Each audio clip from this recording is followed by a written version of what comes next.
Re-bienvenue. Maintenant, c'est la partie 2 de ce même tutoriel parce que je voulais pas que ça soit trop long.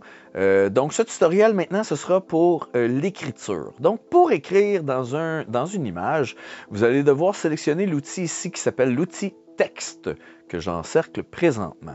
Si vous ne voyez pas l'outil texte, c'est que vous êtes peut-être sur vertical outil texte. OK?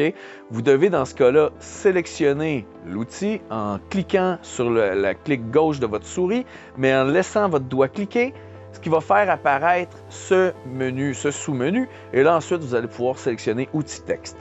Et pour utiliser l'outil texte, vous allez voir le sous-menu est ici. On a ici les polices d'écriture, régulière, on peut sélectionner ici soit régulière, grasse ou italique. Ici, on a la grosseur de notre texte. Ici, la couleur de notre texte. Ici, si on veut avoir centre avec les marges à gauche ou les marges à droite. Et voilà, c'est ce qu'on va se servir aujourd'hui. Donc, on clique ici dans notre image pour commencer à écrire. Et par exemple, moi ici, je vais écrire, ça va être Perduville.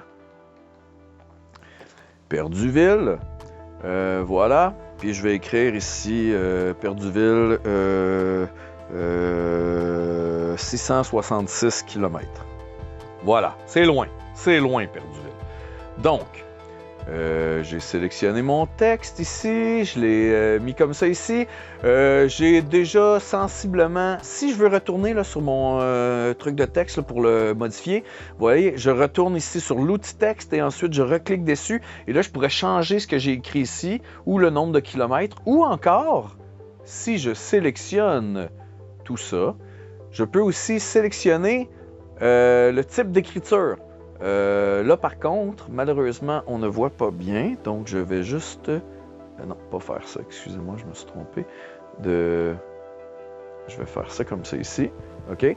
Et là, je vais pouvoir voir les différentes écritures de Perduville, OK, que je pourrais écrire.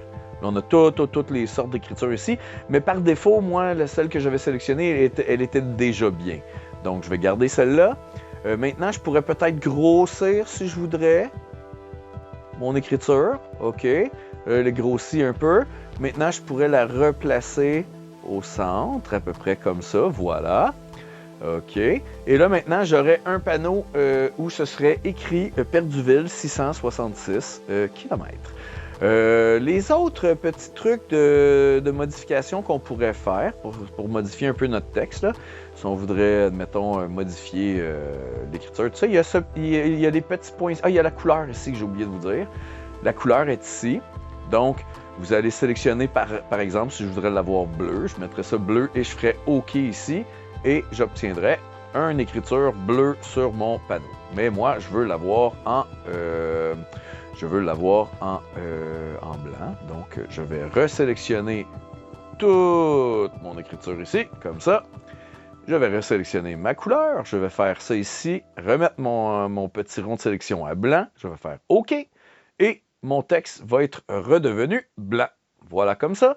Sinon, une autre modification que vous pouvez faire sur votre texte serait d'appuyer sur les trois petits points qu'il y a ici. Et on pourrait décider de mettre un contour, comme moi j'en avais un contour, ou l'enlever. Hein? Si vous mettez votre contour comme j'ai mis, ça va faire un petit contour, moi, qui est noir ici. Hein? Si je sélectionne la couleur, je l'ai mis noir et j'ai appuyé sur OK, mais vous pouvez sélectionner la couleur que vous voulez. Et il y a aussi la grosseur ici, la largeur de votre contour ici, qui peut être contrôlé ici. Donc, ça va vous servir. Sinon, ben là, il y a différentes options. Si vous voulez fouiller là-dedans, fouillez, il n'y a pas de problème. Et on appuie sur les trois petits points pour refaire disparaître ça ici.